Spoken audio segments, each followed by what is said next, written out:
Hello बच्चों, कैसे हैं आप लोग। तो चलिए आज हम शुरू करेंगे क्लास 10th का जो लेसन 3 है उसका लास्ट एक्सरसाइज, जिसको हम बोलेंगे 3.6। जो एक्सरसाइज हमारी है ये बहुत ज़्यादा इम्पोर्टेंट है। इसके क्वेश्चंस एग्ज़ाम में बहुत ज़्यादा आते हैं। यहाँ पे आपका एक मेथड है जिसको हम बोलेंगे रिड्यूसिबल मेथड। यानी यहाँ पे क्या होगा, जो हमको लीनियर इक्वेशंस दी होंगी वो एक्चुअली लीनियर इक्वेशंस नहीं होंगी।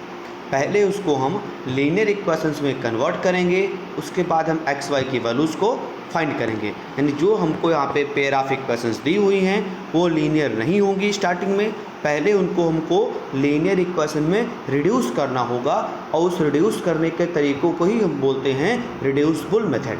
यानी पहले हम इक्वेशंस को रिड्यूस करेंगे लीनियर इक्वेशन के फॉर्म में, उसके बाद हम सोल्यूशन निकालेंगे आपके जो इक्वेशंस दी होंगी उनका। तो सबसे ज़रूरी बात यहाँ पे है कि हम इक्वेशंस को रिड्यूस कैसे करें। तो रिड्यूस करने का जो तरीका है उसी को हम बोलते हैं रिड्यूसिबल मेथड। तो शुरू करते हैं। पहला हमारा जो यहाँ पे क्वेश्चन है वो कह रहा है solve the following pair of linear equations by reducing them to a pair of linear equation.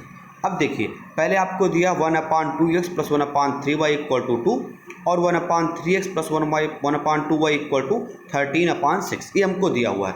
अब अगर आप देखें, अगर आप इसका एलसीएम ले लें तो ये हमारा बन जाएगा आपका 3y + 2x अपान 6xy = 2। इसको हम अगर क्रॉस मल्टीप्लाई करें तो ये हमको मिल जाएगा 3y + 2x = 6 × 2 = 12xy। अब देखिए यहाँ पे एक्स वाई दोनों आ गया, यानी इसकी डिग्री कितनी हो गई, इसकी डिग्री हो गई 2। तो अभी ये आपका लीनियर में नहीं है, तो हमको ऐसा कुछ करना है कि इसकी डिग्री 1 हो जाए, यानी कि ये लीनियर बन जाए। यानी हम यहाँ पे एलसीएम लेके काम नहीं कर सकते। आपके मन में विचार आएगा कि हम पहले एलसीएम ले लें, तो हमने आपको एलसीएम लेके दिखाया कि अगर हम एलसीएम ले लेते हैं तो यहाँ पे आपका वो लीनियर नहीं रह जाएगा, यानी कि हमको यहाँ पे एलसीएम अभी नहीं लेना है, बाद में जो होगा देखा जाएगा। तो अभी हमने एलसीएम नहीं लिया है, तो अभी हम क्या करेंगे, पहला हमारा काम होगा हम देखें दोनों में कॉमन क्या है। जैसे आप देखिए 1/2x और 1/3x, यानी दोनों में 1/x आ रहा है, दोनों में 1/x आ रहा है। उसी तरह से दूसरे वाले में 1/3y और 1/2y, यानी दोनों में 1/y आ रहा है। यानी एक में आपका 1/x और दूसरे में आपका आ गया 1/y, ये दोनों में कॉमन है। तो हम क्या करेंगे, इसी 1/x और 1/y को कुछ मान लेंगे। तो हमने मान लिया 1/x = a और 1/y को तो हमने मान लिया b। आप और भी कोई वेरिएबल मान सकते हैं, आपके ऊपर डिपेंड करता है। जब हम इसको 1/x और 1/y को a और b मान लेंगे और उठा के उसको हम फर्स्ट सेकंड में रख देंगे, और जो हमने माना हुआ है उसको मान लेंगे थर्ड, इसको मान लेंगे फोर्थ। अब हमने क्या किया, 1/x और 1/y की वैल्यू को रख दिया, तो हमको मिल जाएगा a/2 + b/3 = 2। ये हमको मिल गई पहली इक्वेशन। अब हम एलसीएम ले लेंगे तो हमको मिल जाएगा आपका 3a + 2b = 12। अब आप देखो 3a + 2b = 12। अब डिग्री देखिए, इसकी डिग्री 1 है, इसकी भी डिग्री 1 है, तो मतलब हमारा क्या बन गया, ये हमारा बन गया एक लीनियर इक्वेशन। उसी तरह से जो हमारी दूसरी वाली इक्वेशन थी वहाँ पर भी हम 1/x और 1/y के वैल्यू रख दिए, तो हमको मिल गया a/3 + b/2 = 13/6। फिर हम एलसीएम लेंगे तो ये आपका बन जाएगा 2a + 3b/6 = 13/6। अब ये 6 और 6 कैंसिल हो जाएगा और हमको मिल जाएगा आपका 2a + 3b = 13।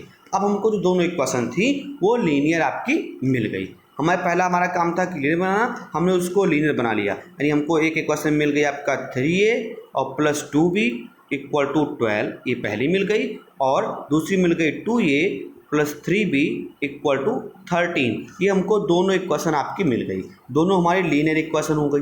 अब आप ध्यान दीजिए, यहाँ हमको a और b की वैल्यू तो निकालनी नहीं है, निकालना क्या है, x और y की वैल्यू को। तो पहले हम a और b की वैल्यू को निकालेंगे, और फिर जो हमने मान रखा था 1/x = a और 1/y = b, यहाँ पर हम a और b की वैल्यू को रखेंगे और x y को फाइंड करेंगे। यानी हमारा अल्टीमेट जो टारगेट है वो x y को ही निकालना है, लेकिन पहले हमें यहाँ पे a और b की वैल्यू निकालनी पड़ेगी, तब जाके हम x और y की वैल्यू को निकाल पाएंगे। तो उसको निकालना शुरू करते हैं।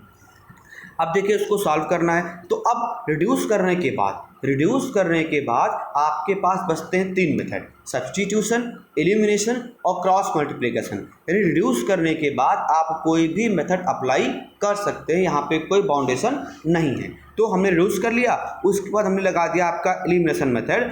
तो हमने पहले 5वें वाले को 2 से मल्टीप्लाई कर दिया और 6वें वाले को 3 से मल्टीप्लाई कर दिया, तो हमको मिल गया आपका 6a + 4b = 24 और 6a + 9b = 39। हमने इसको सेपरेट कर दिया तो हमको मिल गया 5b = 15 या b = हमको मिल गया 3। हमको b की वैल्यू 3 मिल चुकी है। अब इस b की वैल्यू को हम 5 या 6 कहीं पर भी रख देंगे। तो 5 या 6 में रखने पर हमने 5 में रखा तो हमको जाके a की वैल्यू मिल गई आपकी 2। हमको a की वैल्यू 2 मिल चुकी है।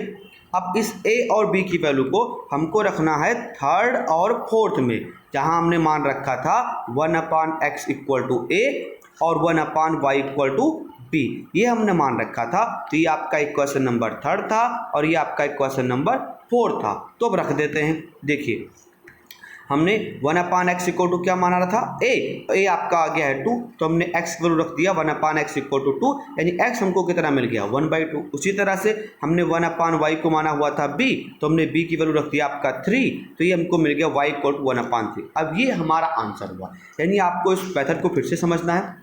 पहला आपका काम होगा कि जो आपको एक क्वेश्चन दी गई उसको आप रिड्यूस करेंगे और रिड्यूस करके उसको आप लेके आएंगे लीनियर के फॉर्म में। आप लीनियर में ले आए, उसके बाद आपको जो a और b में मिलेगा एक क्वेश्चन, वहाँ से आप a और b की वैल्यू को निकालेंगे। a और b की वैल्यू को निकालेंगे, फिर जहाँ पे आपने मान रखा था 1/x वगैरह उसमें आप रखेंगे और वहाँ से आपको मिलेगी x और y की वैल्यू। अल्टीमेटली आपको x और y की वैल्यू को ही निकालना है, ये आपको ध्यान रखना है। तो थोड़ा सा बड़ा मेथड है, थोड़ा सा लेंदी है, लेकिन इसके क्वेश्चन ज़्यादा आते हैं। इसका रीज़न क्या है, यहाँ पर आपने 2 मेथड का यूज किया, कम से कम 2 मेथड आपको लगाना पड़ेगा, तभी आप x y की वैल्यू निकाल पाएंगे। तो इससे आपका जो बोर्ड एग्जामिनर है वो चाहता है कि आप ज़्यादा से ज़्यादा मेथड की जानकारी रखें। तो इसके लिए क्या होगा, आपको इसी के क्वेश्चन ज़्यादा एग्जाम में आते हैं, ताकि आप पहले रिड्यूस करें और फिर आप तीनों में से एलिमिनेशन, क्रॉस मल्टीप्लिकेशन या सब्स्टिट्यूशन में से कोई एक मेथड लगाएं। तो यहाँ एक क्वेश्चन पे आपके 2 मेथड की चेकिंग हो जाएगी, इसलिए ये क्वेश्चन आपके एग्जाम में ज़्यादा आते हैं। चलिए आगे बढ़ते हैं। इसका 4th पार्ट है 5/x - 1 + 1/y - 2 = 2 और 6/x - 1 - 3/y - 2 = 1। अब आप देखिए x - 1 यहाँ पर भी है, x - 1 यहाँ पर भी है और y - 2 यहाँ पर भी है, y - 2 यहाँ पर भी है, यानी 1/x - 1 दोनों में आ रहा है और 1/y - 2 भी ये क्या है, दोनों में आ रहा है। तो हम क्या करेंगे, इसी को मान लेंगे। आप सोच रहे हैं कि सर जी मानते कैसे हैं, तो ये मानने का तरीका सिर्फ एक है, आप देखो कि दोनों इक्वेशंस में कॉमन क्या है, कौन सी ऐसी वैल्यू है जो कॉमन है। उसी कॉमन वैल्यू को हम a या b और आप चाहे तो u v, मतलब जो आपको अच्छा लगे उसको आप मान सकते हैं। तो वही काम शुरू करते हैं। अब देखिए 1/x - 1 दोनों में कॉमन था तो हमने उसको मान लिया a, और 1/y - 2 दोनों में कॉमन था तो उसको हमने मान लिया b। यानी आपका 1/x - 1 = मान लिया गया है a, इसको माना हमने इक्वेशन 3rd, और 1/y - 2 को मान लिया गया है b, इसको हमने मान लिया इक्वेशन 4। यहाँ तक हमारी बात क्लियर हो गई। अब इस a और b की वैल्यू को हम रख देंगे आपके फर्स्ट और सेकंड में, तो हमको मिल जाएगा आपका इक्वेशन 5a + b = 2 और 6a - 3b = 1। ये हमको मिल चुका है। अब देखिए 3b वाले में माइनस है, यहाँ पे प्लस है, तो अगर हम पहले वाले को 3 से मल्टीप्लाई कर दें और ऐड कर दें तो हमको a और b की वैल्यू मिल सकती है। तो हमने आपके पहले वाले को मल्टीप्लाई कर दिया, 5 वाले को मल्टीप्लाई किया और ऐड कर दिया, तो ये आपका हो गया 5 से किया तो 3 से किया तो आएगा 15a + 3b = 6, और ये आपका वैसे लिखा हुआ है, जोड़ दिया तो ये आपका कैंसिल हो गया और 15 और 6 हो गया 21, यानी a हमको मिल गया आपका 7/21। ये आपका ये कट जाएगा और हमको a की वैल्यू मिल गई आपका 1/3। a हमको मिल चुका है।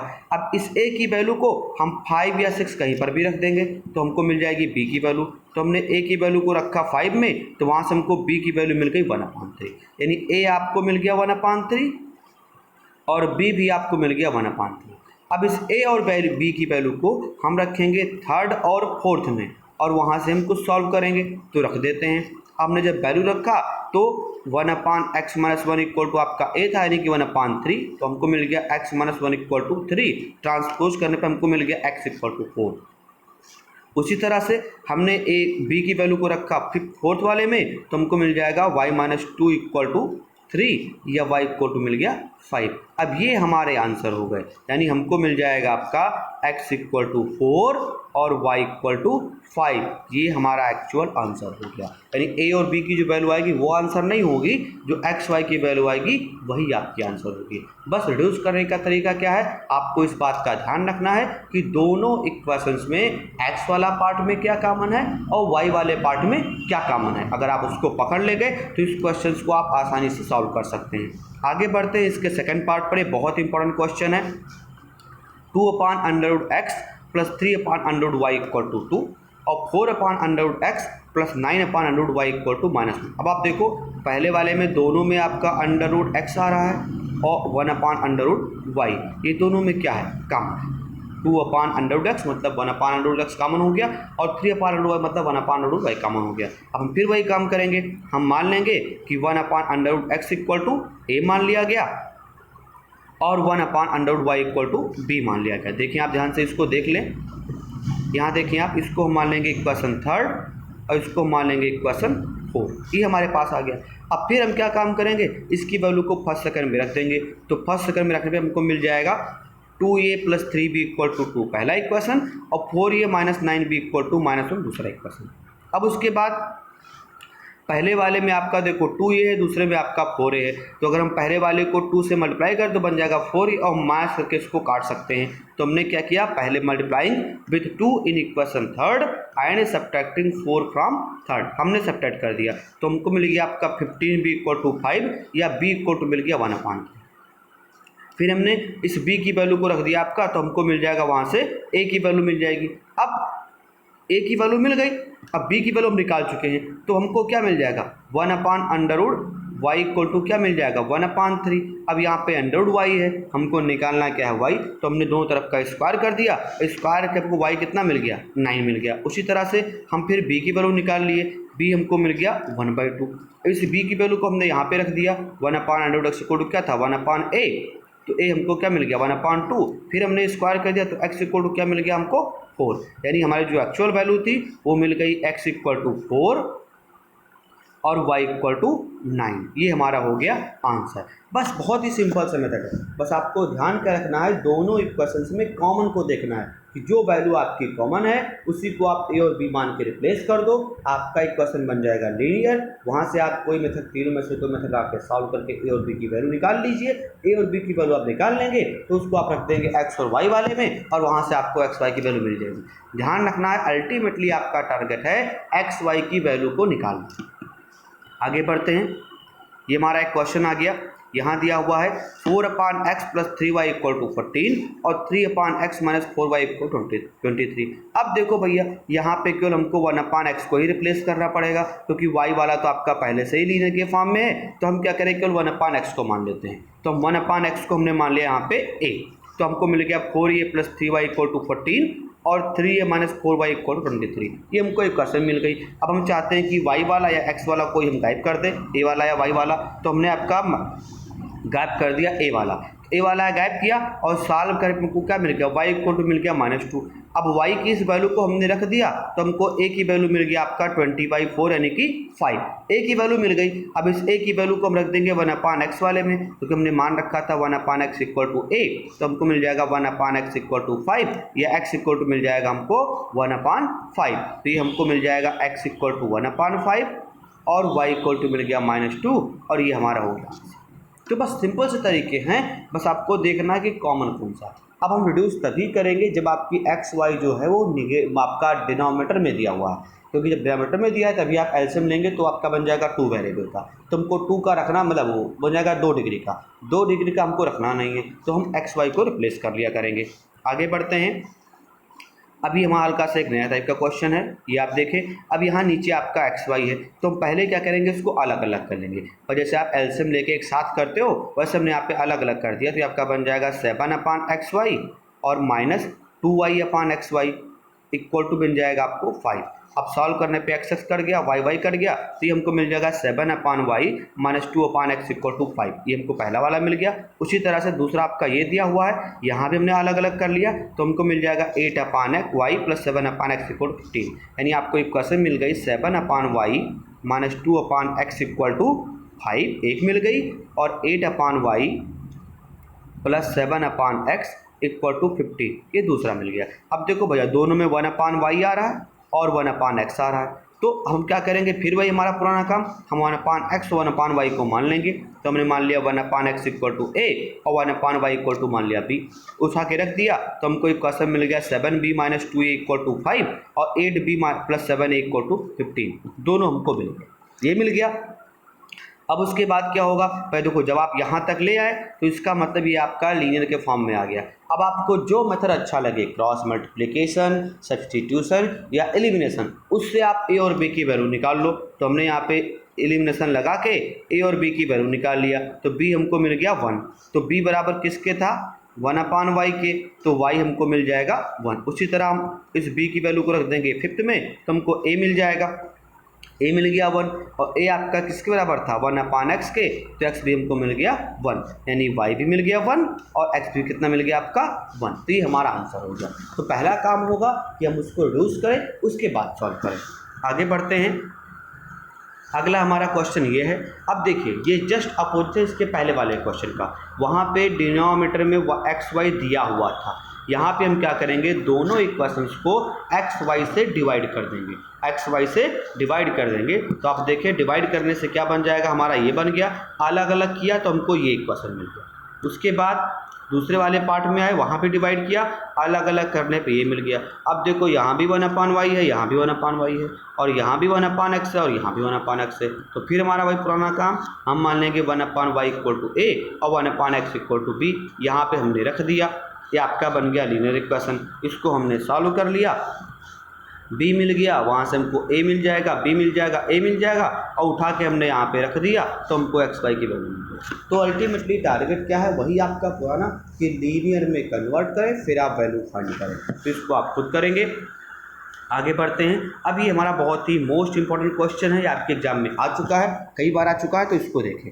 अब यहाँ अगर आप ध्यान से देखें तो 1/x प्लस वाई ये दोनों में कॉमन है, और 1/x माइनस वाई ये भी दोनों में कॉमन है। तो हम क्या करेंगे, इसको मान लेंगे 1/x प्लस वाई को a और 1/x माइनस वाई को b, ये हमने मान लिया।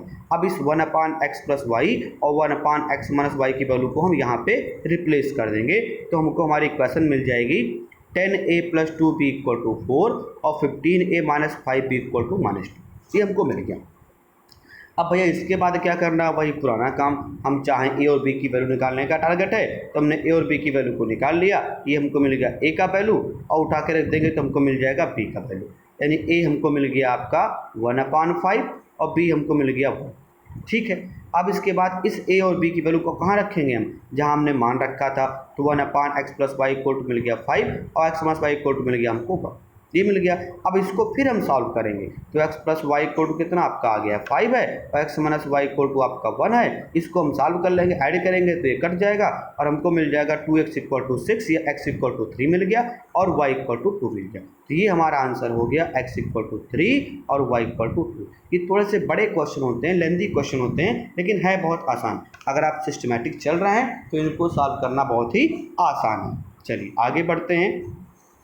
अगला हमारा क्वेश्चन ये भी आपका बहुत ही इंपॉर्टेंट है, 1/3x प्लस वाई और 1/3x माइनस वाई, ये दोनों में काम है। देखिए 1/3x plus y, 1/3x plus y, 1/3x minus y, 1/3x minus, दोनों में कॉमन है। तो हमारा पुराना काम वही, हम मान लेंगे 1/3x minus Y equal to b और 1/3x plus Y equal to a, उठा के रख देंगे तो हमको मिल जाएगा a plus b equal to 3/4, और ये मिल जाएगा a minus b equal to -1/4। इसको हम सॉल्व कर लेंगे, और a और b की वैल्यू हमने फाइंड कर लिया। a हमको मिल गया आपका 1/4 और b हमको मिल गया 1/2। अब इस 1/4 और 1/2 की वैल्यू को हमने फिर से रखा, तो हमको मिल जाएगा 3x plus Y equal to 4, ये पहला मिल गया। और 3x minus Y equal to 2, ये दूसरा मिल गया। अब देखो फिर अभी भी हमारा लीनियर इक्वेशन के फॉर्म में, अब फिर से हम इसको सॉल्व करेंगे तब जाके हमको मिल पाएगा एक्स वाई का वैल्यू। तो हमने इसको फिर से सॉल्व किया, 3x प्लस वाई था, 3x माइनस वाई था, जोड़ दिया तो x इक्वल टू 1 मिल गया। इस x की वैल्यू को हमने फिर से रखा तो y इक्वल टू 1 मिल गया, यानी x इक्वल टू आपको मिल गया 1 और y इक्वल टू आपको मिल गया 1। ये हमारा आंसर होगा। आपको ध्यान रखना है कि जो आप ए बी की वैल्यू निकाल के छोड़ देंगे तो वहाँ आपको नंबर पूरे नहीं मिलेंगे, तो आपको लास्ट में जाके एक्स वाई की वैल्यू को फाइंड करना ही है, तभी आपको पूरे नंबर मिल पाएंगे। चलिए आगे बढ़ते हैं। अब आते हैं हम क्वेश्चन नंबर 2 पे, जो कि आपके जानते हैं बहुत इंपॉर्टेंट होते हैं। यहाँ पे क्या होता है कि पहले भैया हमको यहाँ पे इनका बनाना पड़ता है इक्वेशन और उसके बाद सॉल्व करते हैं। तो एक आपका यहाँ पे बोट वाला क्वेश्चन है। बोट वाले क्वेश्चन को समझने के लिए आप पहले जान लो, इसके पहले एक एग्जाम्पल नंबर 19 है जो कि आपका मोस्ट इंपॉर्टेंट है। एक नंबर आप देख लीजिएगा, शायद 19 ही है, वो आपका मोस्ट इंपॉर्टेंट क्वेश्चन है। वहाँ आपका वो एग्जाम में बार बार आया हुआ है, तो उसको आप जरूर सॉल्व करेंगे। एग्जाम्पल नंबर 19 यहाँ हम सॉल्व करते हैं पहला क्वेश्चन। आप देखो भैया, Ritu can row downstream 20 kilometre in 2 hour and upstream 4 kilometre in 2 hour. Find the speed of rowing in still water and the speed of the current. यानी आपको स्पीड ऑफ करंट यानी कि नदी की चाल भी निकालनी है और बोट की भी निकालनी है। तो देखो पहले यहाँ मानने से पहले क्या होता है, आपके बात आती है, पास आती है बात दो, डाउन स्ट्रीम और अप स्ट्रीम। डाउन स्ट्रीम और अप स्ट्रीम। डाउन स्ट्रीम का मतलब होता है जिस तरफ पानी बह रहा है उसी तरफ, और अप स्ट्रीम का मतलब होता है जिस तरफ पानी बह रहा है उसके अपोजिट। जैसे आपने देखा होगा जब आप साइकिल चलाते हैं तो हवा चल रही होती है, दोपहर में अगर हवा चल रही है तो अगर आप हवा चलने के अपोजिट चलाओ तब आपको ताकत ज़्यादा लगानी पड़ती है और आप दूरी कम कवर कर पाते हैं। उसी के उल्टा अगर आप हवा चलने की दिशा में ही जाओ, मतलब अगर आपकी हवा साउथ से नॉर्थ जा रही है और आपकी साइकिल भी साउथ से नॉर्थ जा रही है, तब आप ताकत कम लगाएंगे और दूरी ज़्यादा कवर कर पाएंगे। उसी तरह अगर हवा आपकी साउथ से नॉर्थ जा रही है और आपकी साइकिल नॉर्थ से साउथ जा रही है, मतलब उल्टा जा रही है, तब आप ताकत ज़्यादा लगाएंगे लेकिन दूरी आप कम कवर कर पाएंगे। तो ये आपको ध्यान देना है कि जब आपका कोई बोट डाउन स्ट्रीम जा रही है तो वहाँ पे हम बोट की स्पीड और प्लस करंट की स्पीड को जोड़ेंगे। बात समझिएगा, यहाँ पे जब आपका सेम डायरेक्शन में होगा तब जोड़ेंगे, और जब अपोजिट होगा मतलब अप स्ट्रीम होगा तब वहाँ पे हम बोट और करंट की स्पीड को माइनस करेंगे। इसका उल्टा हमने आपको बताया था जब हमने बस और ट्रेन वाली बात की थी। वहाँ हमने कहा था कि अगर 2 बस, 2 ट्रेन, 2 रेलगाड़ी, 2 कार सेम जाएंगे तब माइनस करेंगे और अपोजिट आएंगे तब प्लस करेंगे। But in the case of down stream and up stream ये अपोजिट है। यहाँ पे जब डाउन स्ट्रीम जाएगा मतलब सेम डायरेक्शन में जाएगा तब हम ऐड करेंगे, और जब आपका अप स्ट्रीम जाएगा मतलब पानी की धारा एक तरफ और बोट आपका दूसरी तरफ, तब हम माइनस करेंगे। ये आपको ध्यान रखना है, ये आपके बहुत यूजफुल है, आगे हम इसको बहुत बार यूज करेंगे। तो शुरू करते हैं। यहाँ आपका बोट भी है वो भी है, तो हमने मान लिया कि जो बोट का speed of rowing in still water हमने मान लिया कि x किलोमीटर है और स्पीड ऑफ करंट मान लिया हमने कि y किलोमीटर है, ये हमने मान लिया। अब उसके बाद स्पीड डाउन स्ट्रीम कितना हो जाएगा x प्लस वाई, और अप स्ट्रीम कितना हो जाएगा x माइनस वाई, ये हमारा हो गया। अब उसके बाद क्वेश्चन ने क्या कहा था कि वो जाता है 20 किलोमीटर 2 घंटे में, तो डिस्टेंस अपॉन टाइम क्या होता है स्पीड। तो पहला हमको क्या मिल गया x प्लस वाई इक्वल 20/2, यानी ये हमारा हो गया स्पीड। दूसरा फिर कह रहा था कि वो 4 किलोमीटर जाएगा 2 घंटे में, तो हमने दूसरा बना लिया 4 किलोमीटर 2 घंटे में। अब हमको 2 इक्वेशन मिल गई, x plus Y equal to 10 पहला और x minus Y equal to 2 दूसरा। अब इसको हम ऐड कर देंगे और फटाक से हमको आंसर मिल जाएगा। हमने ऐड कर दिया तो x हमको मिल जाएगा 12/2 या तो 6 मिल गया, और y हमको मिल गया 4। यानी आपके बोट की स्पीड हो गई 6 किलोमीटर पर आवर और करंट की स्पीड हो गई आपका 4 किलोमीटर पर आवर। बड़ा आसान सा है, बस आपको ध्यान रखना है, रिड्यूस करना। ये आपका मोस्ट इंपॉर्टेंट क्वेश्चन है, पहला वाला बहुत इंपॉर्टेंट था। यह देखें, 2 women and 5 men can together finish an embroidery work in 4 days, while 3 women and 6 men can finish it in 3 days. Find the time taken by 1 woman alone to finish the work and also that of 1 man. मतलब आपको दिया है कि 2 औरतें और 5 आदमी किसी काम को 4 दिन में कर सकते हैं, वही काम 3 औरतें और 6 आदमी 3 दिन में कर सकते हैं। आपको बताना है कि वही काम 1 आदमी कितने दिन में करेगा या एक औरत कितने दिन में करेगी। तो पहले हम मान लेंगे कि एक आपका आदमी जो है वो काम करता है, तो एक काम करेगा, पूरा काम करेगा x डे में, तो एक दिन का काम कितना हो जाएगा 1/x। अब सोचोगे ये कहाँ से आ गया। देखो भैया आप याद करो, आपने पढ़ा हुआ था क्लास 8 में वर्क एंड टाइम, तो वहाँ क्या था, वहाँ हमने टोटल वर्क माना था, उसको हमने एक दिन का काम निकाला था। तो एक दिन का काम क्या हो जाएगा, इन्वर्सली प्रोपोर्शनल। तो यही हमने यहाँ पे तरीका लगाया है कि वो पूरा काम करते हैं x दिन में, तो एक दिन में कितना काम करेंगे 1/x। उसी तरह से जो हमारे मैन हैं वो पूरा काम करते हैं y दिन में, तो एक दिन में कितना करेंगे 1/। अब देखिए एक दिन का काम हमको मिल गया, यानी एक औरत का एक दिन का काम 1/x और एक आदमी का एक दिन का काम 1/y। अब उसके बाद सभी लोग 2 लेडीज़ और 5 मेन मिलके काम कितना करेंगे 1/4 पार्ट करेंगे, क्योंकि 4 दिन में तो पूरा कर दे रहे थे, हमें निकालना क्या है एक दिन का, तो एक दिन में कितना करेंगे 1/4। और उसी तरह से हमारे 3 लेडीज़ और 6 मेन एक दिन में कितना करेंगे 1/3। अब देखो यहाँ पर भी 1/x है और यहाँ पर 1/y है, तो हम पुराना काम 1/x को हमने मान लिया a और 1/y को हमने मान लिया b। जैसे हमारी इक्वेशन बन गई, हमारा काम आसान, फिर हम आ जाएंगे आपके पुराने तरीके पर। तो हमने मान लिया, अब इसको हम रिप्लेस करेंगे तो हमको मिल जाएगा इक्वेशन 2a + 5b = 1/4 और 3a + 6b = 1/3। ये हमको हमारा काम। अब जब मिल गया, रिड्यूस हो गया, तो हम कोई मेथड लगा सकते हैं। तो हमने लगा दिया यहाँ पे एलिमिनेशन, और एलिमिनेशन लगा के हमने b की वैल्यू फाइंड कर लिया और b की वैल्यू को रख देंगे तो हमको मिल जाएगा आपका a वाली वैल्यू। तो हमने a वाली वैल्यू भी निकाल लिया। अब हमको a मिल गया 1/18। अब हम क्या करेंगे, a और b की वैल्यू को हम रखेंगे उस थर्ड और फोर्थ में। तो हमने a की वैल्यू रखा तो 1/x = मिल गया हमको 1/18, यानी x कितना मिल जाएगा 18। जो लेडीज़ है वो एक लेडी 18 दिन में पूरे काम को कर देगी। उसी तरह से हमने y वाले को भी रख दिया तो हमको मिल गया 1/y = 1/36 या y = मिल गया हमको 36, यानी एक आदमी भी पूरे काम को 36 दिन में कर देगा। ये हमारा आंसर हो गया। चलिए आगे बढ़ते हैं क्वेश्चन नंबर 3 पर। ये भी आपका इम्पोर्टेंट है। Ruhi travels 300 kilometre to her home partially by train and partially by bus. She takes 4 hours if she travels 60 kilometer by train and remaining by bus.